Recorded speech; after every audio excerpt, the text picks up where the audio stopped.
Halo, selamat pagi adik-adik semua. Apa kabar? Ibu harap semua sehat-sehat selalu. Nah, adik-adik, hari ini adik-adik semua akan belajar bersama dengan ibu.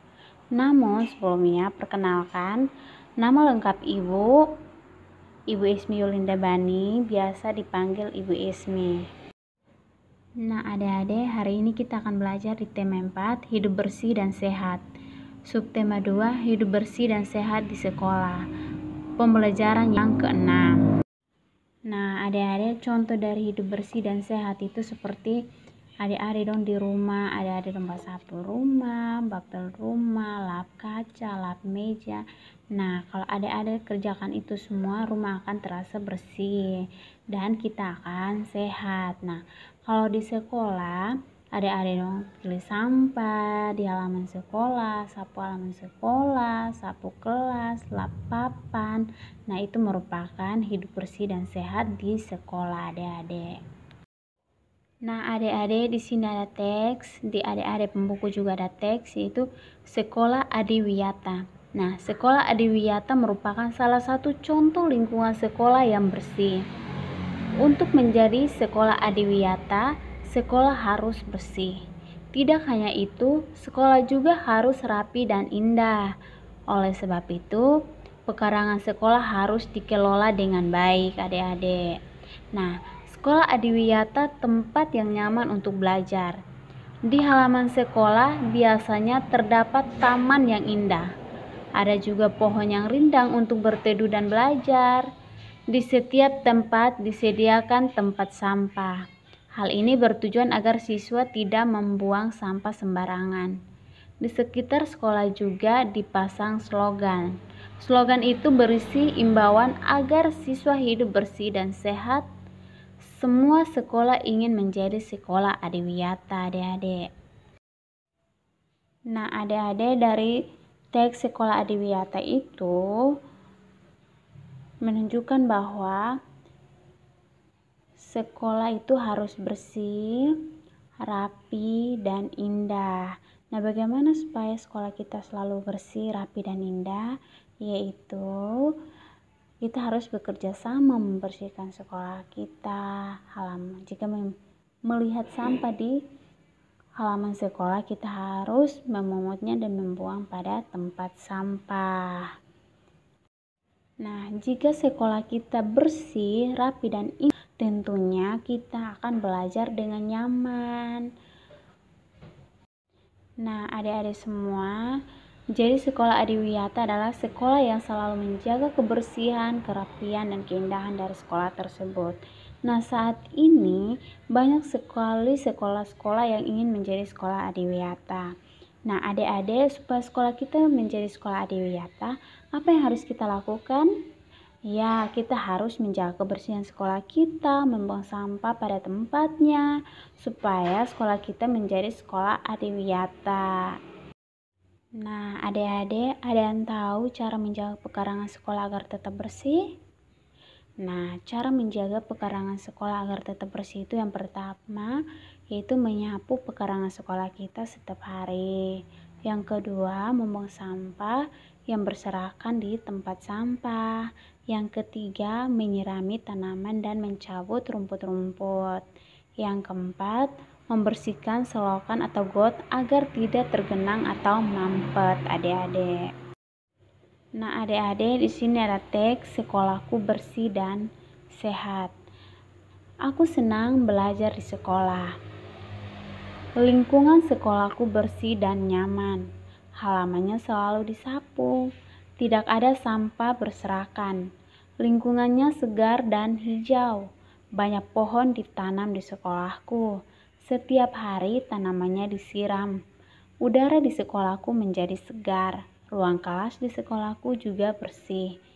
Semua bekerja sama menjaga kebersihan. Tidak ada yang membuang sampah sembarangan. Nah, adik-adik, dengarkanlah percakapan ini. Ibu guru, anak-anak, apakah kalian sudah tahu cara menjaga lingkungan sekolah agar bersih dan sehat? Nah, siswa yang pertama menjawab, "Sudah, Bu, kita harus membersihkan ruang kelas dan pekarangan sekolah, Bu."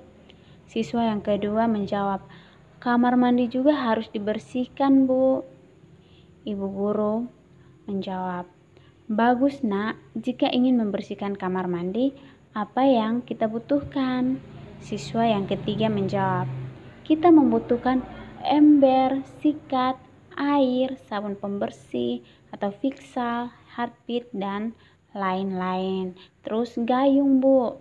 Nah, ibu guru menjawab, baiklah, kita hendaknya selalu membiasakan hidup bersih di sekolah ya nak. Iya, Bu. Nah, adik-adik, semua warga sekolah bertanggung jawab untuk menjaga kebersihan sekolah kita. Nah, semua warga sekolah harus menunjukkan sikap hidup dalam kebersamaan. Supaya apa, adik-adik? Nah, adik-adik, tentunya hidup dalam kebersamaan merupakan wujud dari persatuan. Nah, hidup dalam kebersamaan banyak manfaatnya, adik-adik. Sebaliknya, tidak hidup dalam kebersamaan juga ada akibat buruknya. Nah, apa manfaat dari kebersamaan di sekolah, adik-adik? Nah, persatuan di sekolah dan akibat jika tidak ada persatuan di sekolah. Ada yang tahu? Nah, yang pertama manfaatnya. Nah, manfaatnya pasti hal-hal yang baik. Yang pertama itu kalau ada persatuan di sekolah, pasti akan tercipta persatuan dan kesatuan. Nah, yang kedua, pekerjaan menjadi lebih ringan. Yang ketiga, mempererat persaudaraan. Dan yang keempat, memiliki banyak teman. Dan yang kedua, akibat tidak ada persatuan dalam keberagaman di sekolah. Yang pertama, akibatnya terjadi pertengkaran atau perselisihan. Yang kedua, pekerjaan akan menjadi lebih berat. Yang ketiga, timbul permusuhan atau iri hati. Yang keempat, tidak ada atau tidak memiliki teman yang banyak. Ketika bergotong royong, kami mengangkat meja bersama. Adik-adik, apakah kalian pernah bergotong royong bersama? Nah, kalau pernah, ketika bergotong royong itu ada kebersamaan di dalamnya, adik-adik. Persegi panjang dapat dibentuk menjadi pola tertentu. Persegi panjang membentuk pola dengan bangun datar yang lain. Nah, adik-adik pernah lihat permukaan meja? Nah, permukaan meja berbentuk persegi panjang, adik-adik. Persegi panjang itu bagian dari segi 4. Jadi sisinya ada 4, sudutnya ada 4, dan titik sudutnya ada 4 juga, adik-adik. Di sini kita akan belajar tentang pola bangun datar. Di sini ada pola bangun datar, yaitu yang pertama ada gambar persegi panjang, segi 5, persegi panjang, segi 5, persegi panjang, segi 5, persegi panjang, segi 5. Nah, yang kedua, 2 persegi panjang, 1 segi 5, 2 persegi panjang, 1 segi 5, 2 persegi panjang, 1 segi 5. Yang ketiga, 1 persegi panjang, 2 segi 5, 1 persegi panjang, 2 segi 5, 1 persegi panjang, 2 segi 5. Nah, adik-adik, sekarang coba adik-adik lihat pola berikut ini. Nomor 1, itu ada 1 persegi panjang, 1 segi 5, 1 segi 6, 1 persegi panjang, 1 segi 5, 1 segi 6, dan 1 persegi panjang. Nah, kita lihat polanya, yaitu setelah persegi panjang, gambar yang kedua yaitu segi 5 dan gambar yang ketiga itu segi 6, adik-adik. Nomor 2, segi 5, 2 segi 6, 1 persegi panjang, segi 5, 2 segi 6, 1 persegi panjang, titik-titik, sama dengan cara kerjanya juga seperti yang pertama, yaitu 1 segi 5, 2 segi 6, 1/segi 5, 2 segi 6, 1 persegi panjang ditambah lagi 1 segi 5 dan 1 segi 6 ditambah lagi 1 segi 6. Begitu adik-adik. Nomor 3 itu ada gambar 1 trapesium, 1 jajar genjang, titik-titik, 1 jajar genjang, 1 trapesium, titik-titik, 2 jajar genjang. Nah, adik-adik jangan bingung. Kita lihat gambar paling belakang ada 2 jajar genjang.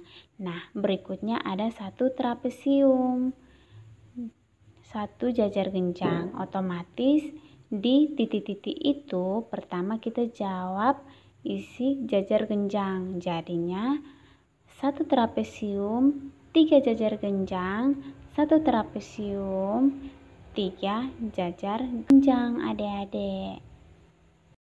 Nah adik-adik, sekian pembelajaran kita. Karena kita masih memiliki waktu lebih, ibu sudah siapkan tugas untuk adik-adik kerjakan. Dan tugasnya dikumpul memang. Nah adik-adik, soalnya ada 10 nomor. Jadi adik-adik kerja besok dikumpul.